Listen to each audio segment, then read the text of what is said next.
अस्सलामुअलैकुम दोस्तों, की हाल चाल है जनाब। तुसी देखते पे हो अपना देश पंजाब टीवी ते मैं तुहाडा मेजबान मोहम्मद नदीम खरल। सब तो पहले अपने चैनल को करना सब्सक्राइब ते बेल आइकन ते क्लिक करना एक अच्छी ते बेहतरीन वीडियो दा नोटिफिकेशन हमेशा की तरह पीरा भरावां ते सज्जनां नूं मिलदा रहे अल्लाह दे फजल नाल। वीरां वास्ते जे कि पहले मैं दी वीडियो लेके हाजिर होए हैं। खास नीली दी मझ वीरां दे सामने माशाअल्लाह खूबसूरत हवाना, रुक रुक दा खूबसूरत थण और माशाअल्लाह बड़ी बरीक और बड़ी क्वालिटी है जनाब झोटी है पहलन वीरां दे सामने। और इंशाअल्लाह ये मझ खास दरिया दी खास नीली दी माशाअल्लाह चोपे लगे ने। मैं चारे पासे अल्लाह दे फजलो करम नाल खुडा मैनू फुटदा एक हड्डी और जनाब बरीक टाका मैनू खूबसूरत माशाअल्लाह पूरी वलैती ये जनाब पहलन झोटी है। अखां मैं दोवें सारे जवाब ने मगर मैं कट्टा है और मैनू कुंडा सिर मत्थे दे फुल्ली अल्लाह दे फजलो करम नाल क्लास दा जानवर प्योरिटी दे विच नीली और अल्लाह दे फजल नाल इंतहाई माकूल और खूबसूरत तरीन जानवर है। इंशाअल्लाह आज दी वीडियो विच जिहड़े वीर बरीक वलैती और खूबसूरत मझां दी कलैक्शन दी जिन्होंने लोड़ होवे अपना देश पंजाब टीवी नूं सब्सक्राइब लाइक और शेयर करा करन और नीली दियां टॉप दियां मझां अल्लाह दे फजलो करम नाल अपना देश पंजाब टीवी दिखाएगा। कन्ना च पाए हुए मैनू लुड़की पुछ गिठ गिठ पशम और मैं दी क्वालिटी खूबसूरती ते नस्लजात हज़ारा मई दे विचों कदे इस तरह का जानवर मिलता है। और इंशाअल्लाह ये पूरी क्वालिटी वाली और पूरी नीली दी लंगरिया के घर की जनाब झोटी है। और इंशाअल्लाह ये वसीम लंगरिया जनाब बाबे शरीफ का भतीजा, ये जनाब शरीफ लंगरिया का भतीजा और जनाब वसीम लंगरिया मैनू बुच और जनाब मैनू अखां लंगरिया के घर की जनाब झोटी है। और आप तसली करा के देनी है, घर बुआ विखा के देनी है। ये जनाब लंगरीए दरिया सतलुज के किनारे कबीला बैठा है। सतलुज पानी आने नाल हज़ारा मई इन्होंने कढ़िया ने, हज़ारा वेचिया ने।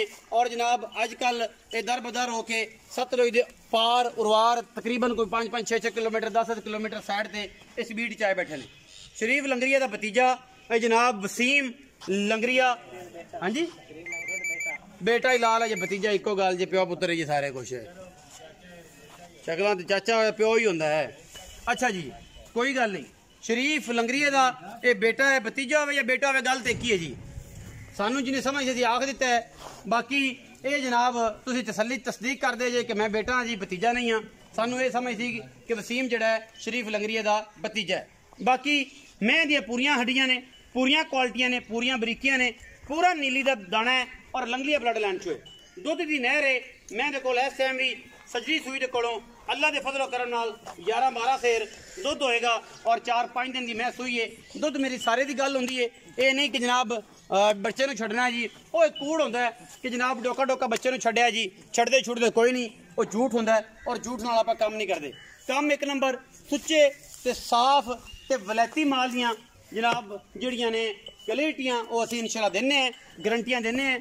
झोटी की अगर बुच्चों की गल करिए, जेडे वीर कहंदे ने ये बुच्चन वाले नीली च पैंदे ने, आम बार रावी बार और सांदल बार का जिन्होंने इलाका थले वाले पासा कहते हैं या उपर वाला जंग वाली साइड से उत्थे मई नूं बुच नहीं पैंदे। ये नीली बिच लंगरियां दे कुछ घर ने, ये जनाब मज्जी नूं लुड़की बुच पांदे ने। बाकी इस तो बाद ये जनाब एक नहायत खूबसूरत और कीमिया जनाब एक कट्टी खीरी है साढ़े कोल, ये भी बराए फरोख्त है लंगरियां दे घर दी, ये भी बड़ी नवाब और खूबसूरत जनाब एक कट्टी। अगर कोई वीर शौक करे तो जनाब एक कट्टी बराए फरोख्त है। और जनाब है रसगुल्ले लगे ने माशाल्लाह, कच वर्गी बनी हुई है, बरीक पूछड़ी और बड़ी खूबसूरत खीरी कट्टी है। बुच बच्चे भी पाए ने, मेरा ख्याल है कि खीरी होगी, बाकी मुंह तो तसली कर लेने आप। खीरी कट्टी है और अल्लाह के फजल नाल बड़ी खूबसूरत है। मुल की गल करांगे लंगरिया ब्लड लाइन के पिछों ये पुत्रा रंगा जानवर वीरां नूं देना है और इंशाअल्लाह ये बड़ा वलैती है। आओ जी वसीम भाई आओ। अस्सलाम वालेकुम। वालेकुम सलाम। की हाल चाल है? ठीक ठाक जी। वसीम लंगरिया जी असि समझ रहे हैं कि तू बाबा शरीफ दा भतीजा है, पर तू तो बेटा है आखिरी जी करोड़ी दा नहीं, एक में था छोटा, ये दूध निक्का भी है जी। तां एडा चिट्टा है। मैं क्या बाकी तो सारे मेरे तरह जेड़े ना मध्यम जने। जी चलो कोई गल नहीं, भतीजा होवे या पुत्र होवे गल तो एक ही है।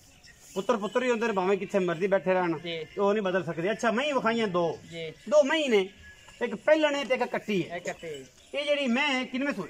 पहले सूई मगर कट्टा सूई। मगर कट्टा जी। किन्ने दिहाड़े दी सूई? 8-7 दिन हो गए। 8-7 दिन हो गए। वसीम भैया दसना कि मैं दुध जेड़ा जन्म सारा दो चवाइयां दा ना, मतलब अगले टाइम ते पिछले टाइम दो चौइयां जेड़ा सारा दुध है नचोड़ ऐं करके ओ 11 किन्ना किलो 11 किलो 11 किलो 5.5 उसले 5.5 उसले ते कट्टे ने छड़िए ते फिर तकरीबन को 10 9.5 10 किलो पक्का जी कुड़ी गल ना होवे एक ऐं सुंदर मेरी गल नहीं कुड़ी हुंदी सुंदर रंगी होवे बिल्कुल अच्छा की मोहब्बत प्यार वाला मैं दा मुੱਲ है 4,15,000 रुपए 4,15,000 ਇਹਦਾ ਮੁੱਲ ਇੰਨਾ ਜ਼ਿਆਦਾ ਕਿਉਂ ਹੈ ਮਾਰਕੀਟ ਦੇ ਜੇ ਮੱਝਾਂ ਤੇ 90 95 80 ਹੁੰਦਾ ਹੈ ਇਹਦੀ ਕੀ ਵਜ੍ਹਾ ਹੈ ਕਿ ਖਾਸ ਕੋਈ ਖਾਸ ਮਿਲਦੀ ਦੀ ਹੈ ਜੀ ਬਰੀਕ ਹੈ ਬ੍ਰੇਕ ਮਾਰ ਤੁਹਾਡੀ ਬਲੱਡ ਲਾਈਨ ਦੀ ਜੀ, ਹੈ ਬਿਲਕੁਲ। ਕਰ ਬੂਆ ਬੰਨਾ ਸਾਰਾ ਕੁਝ ਜਿਹੜਾ ਵੀਰ ਆ ਵਿਕਾਸ ਤਸੱਲੀ ਨਾਲ ਮੈਂ ਤੇਰੀ ਸਕੂਟਰ ਤੇ ਬਾ ਦੇਣੀ ਸਕੂਟਰ ਤੋਂ ਕਿ ਲੈ ਜਾ ਦਰਿਆ ਦਾ ਸਾਰਾ ਇਹ ਸਾਰੇ ਢੋਂ ਦਾ ਘਰ ਬਖਾ ਤੇ ਸਾਰਾ ਬਾਕੀ ਮੱਝੀ ਇਨਸ਼ਾਅੱਲਾ ਵੇਖ। ਵਿਕਾਸ ਹੈ ਸਾਰਾ ਅੱਛਾ 4,15,000 ਚ ਕੋਈ ਮੋਰ ਪਿਆਰ ਇਹ ਮਾੜੇ ਮੋਟੇ ਕਰ ਲਈ ਹੋ ਜਾਏਗਾ ਇਹ ਜਿਹੜਾ ਪੁੱਤਰ ਹੈ ਜਿਹੜੇ ਇਹ ਕੱਟੀ ਹੈ ਜੀ ਇਹ ਜਿਹੜੀ ਕੈਮਰੇ ਦੀ ਨਿਗਾਹ ਦੇ ਵਿੱਚ ਇਹ ਜਿਹੜੀ ਕੱਟੀ ਹੈ ਖਸੂਸਨ ਮੈਂ ਇੱਕ ਦਫਾ ਦਿਖਾ ਦੇਵਾਂ ਇਹਦਾ ਕੀ ਗੱਲਬਾਤ ਹੈ ਇਸ ਕੱਟੀ ਦੀ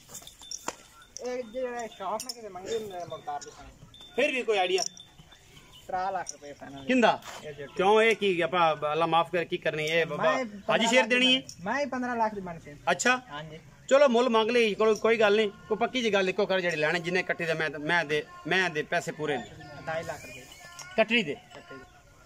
ਚਲੋ ਕੋਈ ਬਰਾਬ ਮੁੱਲ ਆਵੇ ਕੋਈ ਇਤਰਾਜ਼ ਨਹੀਂ ਤੈਨੂੰ ਨਹੀਂ ਇਤਰਾ ਕੋਈ ਵੀਰ ਇਹਦਾ ਮੁੱਲ ਆਵੇ ਕੋਈ ਇਤਰਾਜ਼ ਕੋਈ ਨਹੀਂ ਜਿੰਦੀ ਸਮਝ ਚ ਹੋਈ ਉਹਦੇ ਨਸੀਬ ਚੋਂ ਲੈ ਜਾਏ 2.5 ਲੱਖ ਮੁੱਲ ਕਰਦੇ ਨੇ ਕੱਟੀ ਦਾ ਕੱਟੀ ਖੀਰੀ ਹੈ ਯਾਰ ਕਿੰਨਾ ਵੇਖਣੀ ਹੈ ਹਾਂ ਉਸ ਵੇਲੇ ਤੈਨੂੰ ਪਤਾ ਲੱਗ ਜਾਏ ਤੇ ਜੱਟ ਕੀ ਹੈ ਉਸੇ ਟਾਈਮ ਪਤਾ ਲੱਗ ਜਾਣਾ ਕੱਟੀ ਦਾ ਉਸੇ ਟਾਈਮ ਪਤਾ ਲੱਗ ਜਾਣਾ ਵੀਡੀਓ ਲੱਗੀ ਅੱਛੀ ਵੀਡੀਓ ਨੂੰ ਕਰਨਾ ਲਾਈਕ ਸ਼ੇਅਰ ਤੇ ਕਮੈਂਟ ਔਰ ਵੀ ਰਾਏ ਨਾਲ ਸਾਨੂੰ ਕਰਨਾ ਜ਼ਰੂਰ ਹੋਗਾ ਪਾਕਿਸਤਾਨ ਜ਼ਿੰਦਾਬਾਦ ਪਾਕ ਆਰਮੀ ਹਮੇਸ਼ਾ